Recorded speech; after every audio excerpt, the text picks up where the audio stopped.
یاد ہے 1997 کا، سردیاں تھیں، صحرا میں تھے، پانی ختم ہو گیا، پیدل چل رہے تھے، گدھا ساتھ تھا، اس پہ سامان لدا ہوا تھا۔ ایک جگہ نا تھوڑا سا پانی آیا، میں پانی میں پاؤں ڈبو کے کھڑا ہو گیا، اتنا چل چل کے پاؤں گرم ہو گئے۔ وہ پانی پینے کے قابل نہیں تھا، گندا پانی تھا۔ تحت نظر صحرا ہی صحرا ہے، اور ہم تارے پہ چل رہے تھے، قطب تارے پہ چل رہے تھے، قطب تارا ہی ہماری منزل تھی، اسی پہ چل رہے تھے۔ اچھا پانی ختم ہو گیا، اب ہم پریشان۔ ایک آدھ کا وضو تھا، قطب تاری کی سمت کا پتہ کر کے ہمیں احساس تھا کہ یہ قبلہ ہے۔ وہاں کوئی قبلے کا پتہ نہیں ہے، ہر طرف تحت نظر ریت ہی ریت ہے، ہیبت ناک منظر ہے، خوفناک، اور گدھے اوپر منڈلا رہی ہوتی ہیں۔ بندہ گرا اور ابھی اس کی سانس نہیں نکلتی اور گدھے نوچنا شروع کر دیتی ہیں۔ میں نے اپنی آنکھوں سے ڈھانچے دیکھے ہیں، ہڈیاں پڑی ہیں، پھر ان ہڈیوں کو بھی جانور آ کے کھانا شروع کر دیتے ہیں، کھانے والے، پھر صرف موٹی اور بڑی ہڈیاں بچ جاتی ہیں، باقی کچھ بھی نہیں بچتا۔ میں نے وہاں ایک نظارہ دیکھا تھا اپنی زندگی میں، جب ہمیں پیاس آئی نا، ہم کئی دنوں سے سفر کر رہے تھے، کوئی مہینہ سوا مہینہ ہو گیا تھا سفر کرتے ہوئے صحرا کے اندر، کوئی دنوں کا سفر تو نہیں تھا، وہ تھا سوا مہینے کا سفر۔ وہ آج تک گدھ نہیں دیکھے۔ جب ہم پیاس سے نڈھال ہو گئے، گدھ ہمارے اوپر منڈلانے لگے، گدھوں کو پتہ چل گیا یہ پیاسے ہیں اور ابھی گرنے والے ہیں، اور ہم میں سے 3-4 بندے گر گئے تھے، بس ایسے پکڑے پڑے، بس سانس ہل رہی تھی، ان کی سانسیں ہل رہی تھی، اور جو ہمت والے تھے وہ تھے۔ اب طے ہوا کہ 2 رکعت نماز نفل پڑھ کے سورۃ یاسین پڑھے۔ 2 رکعت نماز نفل پڑھ کے سورۃ یاسین پڑھے، یہ طے ہو۔ بس جن کو یاد تھی، جن کو نہیں تھی، ان سے کہا بس دعا کریں نفل پڑھ کے حاجت کے۔ اب مجھے یہ بتائیں، اس وقت میں نے بیٹھ کے وہاں دعا کی ہوگی، اور وہاں کا جو درد ہوگا، اور وہاں کا جو غم ہوگا، اور وہاں کی جو کیفیت ہوگی، اس درد اور کیفیت کے بارے میں آپ کوئی ترجمہ کر سکتے ہیں؟ اچھا نڈھالی تھی، مجھے یاد ہے میں نے ایسے ہاتھ اٹھائے ہوئے تھے نا، ایسے ہاتھ پھر ایسے میں گھٹنوں پہ رکھ کے ایسے مانگ رہا تھا کہ اللہ پانی دے دے۔ وہاں کا ایک صحرائی بھی ہمارے ساتھ تھا، صحرائی، اور وہ بھی بے بس ہو چکا تھا، حالانکہ صحرائیوں کے پاس بڑی تدبیریں ہوتی ہیں۔ ابھی دعا مانگ ہی رہے تھے، تھوڑی دیر کے بعد کہنے لگا بوزر آ رہا ہے، بوزر۔ ایسے اس نے نا اپنے کانوں کو زمین کے ساتھ لگایا، کہنے لگا کہ 30-40 میل کی آواز میں کانوں سے سن لیتا ہوں کہ گھوڑا ہے، گدھا ہے، کیا ہے۔ کہنے لگا پانی آ رہا ہے کہیں سے۔ پتہ نہیں پانی کہاں سے آئے گا، ٹینکر پانی کا وہاں کی جو چیک پوسٹیں ہوتی ہیں ان کو پانی سپلائی دیتا ہے۔ اچھا تھوڑی دیر ہوئی، خود آواز ہم نے بھی سننا شروع کی، کھڑے ہو گئے اور دیکھنے لگے، اور سامنے آ گیا، اور وہ ہماری طرف آ کے رکا، اور فوراً اس نے پوچھا پانی ہے؟ انہوں نے کہا نہیں ہے۔ اس نے پیچھے سے ایک ٹونٹی کھولی اور جی بھر کے پانی پیا، برتن بھرے، بوتلیں بھری، اور اس کے بعد وہ اپنی منزل پہ چلا گیا۔ 2 رکعت نماز نفل پڑھے حاجت کے، اور اس کے بعد 3 دفعہ سورۃ یاسین پڑھی۔ میں نے صحراؤں سے لے کر ویرانوں تک، ویرانوں سے لے کر جہازوں تک اس کو آزمایا ہے، ہر جگہ یہ نفل کمال۔ جو بندہ سانس روک کے اس کو پڑھ لے، سانس روک، اس کا دل روشن، اس کے جذبے روشن، اس کو ولایت ملتی، اس کو روحانیت ملتی، اس کو برکتیں ملتی ہیں، اس کو خیریں ملتی ہیں۔ چھوٹا سا لفظ ہے، کیوں؟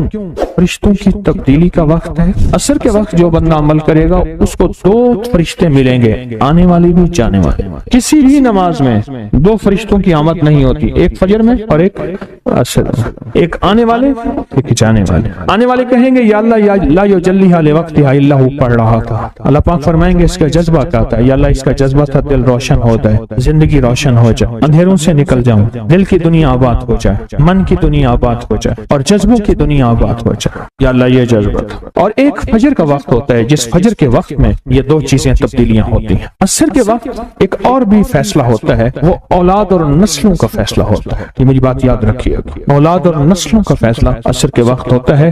اس لیے فرمایا جو بندہ عصر کے وقت یا رحمان پڑھے، میں جو بندہ عصر کے وقت 11 بار یا رحمان پڑھے گا. کیا پڑھے گا؟ صرف 11 بار یا رحمان پڑھے گا عصر کے وقت. اللہ اس کی نسلوں کے فیصلے فرماتے ہیں. بڑی قیمتی بات، نسلوں کے فیصلے فرماتے ہیں. نسلوں، اللہ اس کی نسلوں کے فیصلے.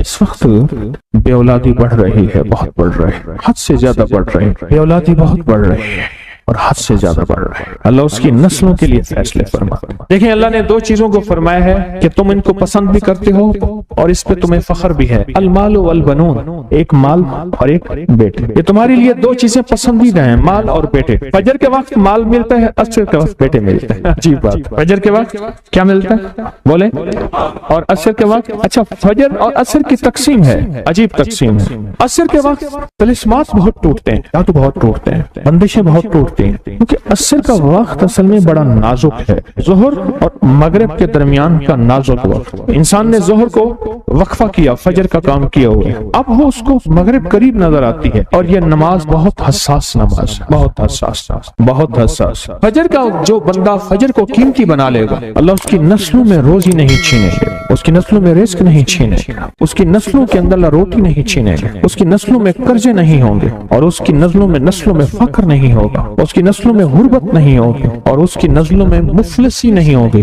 اور لفظ مفلسی فلوس سے ہے. فلوس کہتے ہیں مال کو پیسوں کو، عرب میں کہتے ہیں فلوس معافی، پیسے نہیں ہیں. مفلسی فلوس سے نکلی. اللہ پاک اس کی نسلوں سے مفلسی نہیں دیں گے جو فجر کے وقت کو قیمتی بنا لے. تھوڑا سا وقت فجر کا اور ہے نازک سا وقت. عصر کا وقت بھی بڑا نازک سا ہے، آیا اور گیا. ظہر کا وقت بہت لمبا، مغرب کا وقت عشاء تک، عشاء کا وقت فجر تک، فجر سے پہلے سارا عشاء. عصر کا وقت بہت نازک ہے اور فجر کا وقت بہت نازک. یہ دو وقت فیصلوں کے ہیں، اور ان دو وقتوں میں جو بندہ فیصلے کروا لے وہ اندھیری دنیا سے نکل جائے گا. بیٹے، نعمتیں، رزق، عزتیں اور برکتیں پائے گا. اور میں نے پہلے بھی عرض کیا کہ فرشتوں کو دوست بنائے. فرشتے جب دوست بن جائیں گے ہمارے ہر کام میں، ہر مشکل میں ہمارا ساتھ، ان سے ہمارا تعلق بن جائے گا، ان سے ہمارا انس ہو جائے گا، ان سے ہماری دوستی ہو جائے گی، انس ہو جائے گا، دوستی ہو جائے گی. پھر جو کام کہیں گے وہ فرشتے ہمارے کاموں میں لگ جائیں. کیوں؟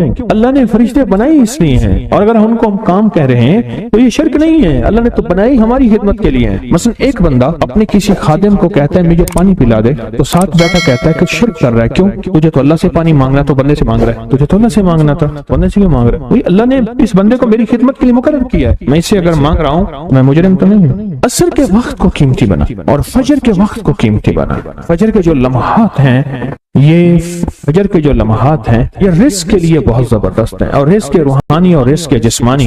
جو کہتے ہیں میرے گھر میں رزق ختم نہ ہو، میری نسلوں میں رزق ختم نہ ہو، اور میری نسلوں میں فاقے نہ ہو، غربت نہ ہو. بڑے تمنگر دیکھے، بڑے مالدار دیکھے، ایسے لوگ دیکھے جن کے پاس خزانے ہی خزانے تھے، لیکن فقر اور فاقے کی جب لپیٹ میں آئے تو ہر چیز ختم ہو گئے. کیونکہ جب دینے پہ آتا ہے ان گنت دیتا ہے، اور جب لینے پہ آتا ہے ان گنت لیتا ہے، اور اتنا لیتا ہے کہ فقر، فاقوں اور غربت کی انتہا ہو جائے. اپنی زندگی کے سفر میں ان دو اوقات کو قیمتی بنا. کالی دنیا سے نکل جائیں گے، اچھا پھر کالی دنیا کے ساتھ کالے روگوں سے نکل جائیں گے. ایسے روگ، ایسے مسائل، ایسے مشکلات جو مجھے زندگی میں الجھا دیں، جو میرے رزق میں مجھے الجھا دیں، جو میری صحت میں مجھے الجھا دیں، جہاں ناکامیاں اور پریشانیاں میرے ارد گرد پیدا کر دیں، اور میرے حالات میں مجھے تنگیاں آ جائیں، میرے حالات میں مجھے سختیاں آ جائیں.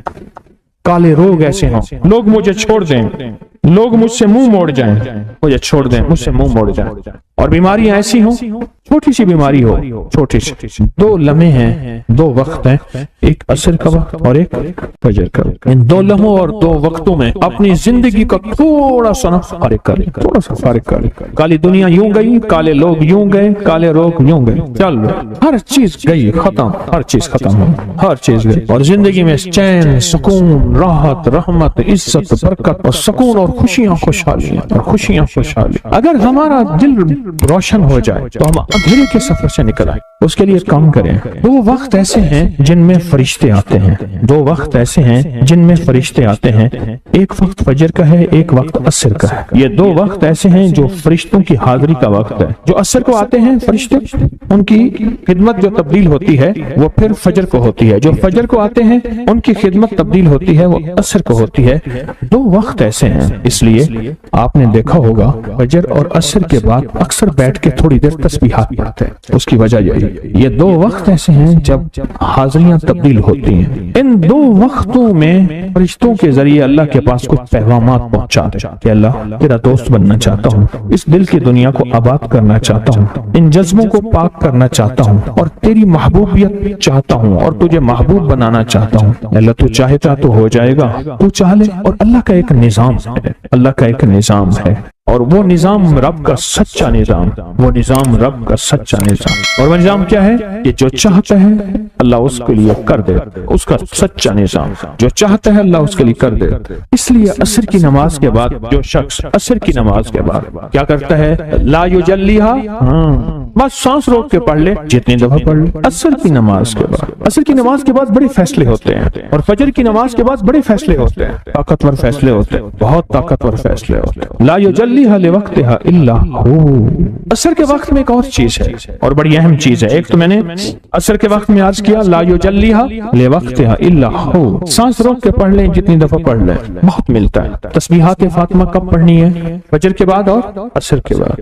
اس کی وجہ ہے کہ فرشتوں کو یہ تین الفاظ بہت محبوب ہیں، کلمتان خفیفتان، الفاظ بہت طاقتور ہیں، اس لیے تسبیحات فاطمہ فجر اور عصر کے بعد یہ وقت فرشتوں کی تبدیل کا ہے۔ جو صبح اور شام یہ تین صورتیں پڑھ لے، فرمائے یہ تمہیں ہر چیز سے کافی ہوگی۔ حضرت عائشہ صدیقہ رضی اللہ تعالی عنہ سے روایت ہے کہ آپ نے فرمایا جب بستر پر سونے کے لیے تشریف لاؤ اپنی دونوں ہتھیلیوں کو اکٹھا فرماتے۔ آپ جب بستر پہ سونے کے لیے تشریف لاتے اپنی دونوں ہتھیلیوں کو اکٹھا کرتے۔ اب آپ دیکھیں یہ عمل ہے۔ ایک بندہ کہتا ہے کہ ہتھیلیوں کو اکٹھا کرنے کی کیا ضرورت ہے، ایسے ہی پڑھ لیں۔ یہ ابکری والے یہ عمل کہاں سے لے آئے ہیں؟ اس کی ناواقفیت ہے، اس کے علم کی کمی ہے۔ جو عمل میرے کملی والے نے فرمایا اب مجھے کسی دلیل کی ضرورت نہیں ہے، یا ہے کسی حوالے کی، کسی ثبوت کی نہیں ہے، جو میرے حضور نے فرمایا بس حق ہے، حق ہے اور حق ہے۔ تو فرمایا کہ آپ اپنے دونوں ہتھیلیوں کو غور سے توجہ کریں، اکٹھا فرماتے جیسے ہم دعا کے لیے جمع کرتے ہیں، ہتھیلیوں دعا مانگتے ہیں نا، ایسے میرے حضور اپنی دونوں ہتھیلیوں کو اکٹھا فرماتے، پھر تین صورتیں پڑھتے، قل هو اللہ احد، سورۃ فلق، قل اعوذ برب الفلق اور قل اعوذ برب الناس، پھر پڑھ کر ان دونوں ہاتھوں پر دم کرتے، اور پھر پر اپنے سر نمبر 1، دوسرا چہرہ نمبر 2، اور اپنے جسم کے اگلے حصے پر جہاں تک ہاتھ پہنچے اس طرح 3